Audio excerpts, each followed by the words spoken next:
Spiritual story told by Bhagwan Sri Ramana Maharishi. I and you. An earnest devotee asked Sri Bhagwan about the method to realize the self. As usual, Sri Bhagwan told him to find out who is the I in his question. After a few more questions in this strain, the devotee asked, instead of inquiring, who am I, can I put the question to myself, who are you? Since then, my mind may be fixed on you, whom I consider to be God in the form of Guru. Sri Bhagwan replied, whatever form your inquiry may take, you must finally come to the one I, the Self. All these distinctions made between I and you, master and disciple, are merely a sign of one's ignorance, that I, Supreme alone, is. To think otherwise is to delude oneself. Thereupon Sri Bhagwan told the following story. A Puranic story of sage Ribhu and his disciple Nigada is particularly instructive.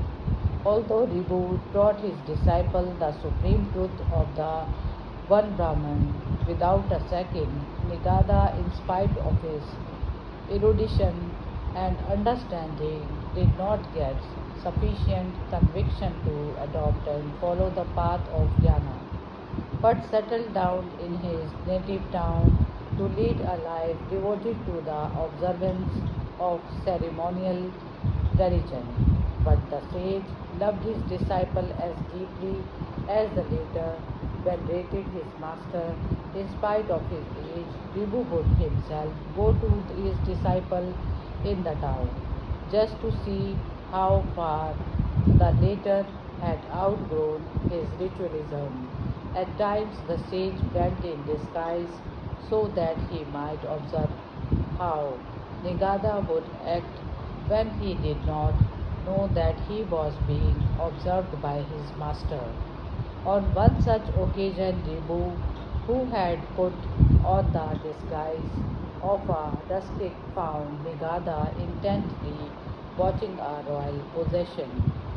Unrecognized by the town dweller, Nigada, the village rustic, inquired what the bustle was all about and was told that the king was going in procession.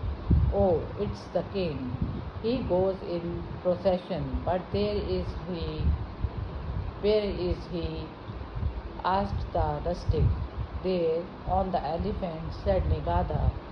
You say the king is on the elephant. Yes, I see too, said the rustic.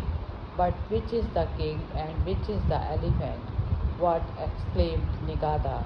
You see the two, but do not know that the man above is the king and the animal below is the elephant. What is the use of talking to a man like you? Pray, be not impatient with an ignorant man like me, begged the rustic. But you said above and below, what do they mean? Nigada could stand it no more. You see the king and the elephant, the one above and the other below, yet you want to know what is meant by above and below, burst out Nigada. If things seen and words spoken can convey so little to you, action alone can teach you. Bend forward, and you will know it all too well. The rustic did as he was told. Nigada got on his shoulders and said, know it now. I am above as the king, you are below as the elephant. Is that clear enough?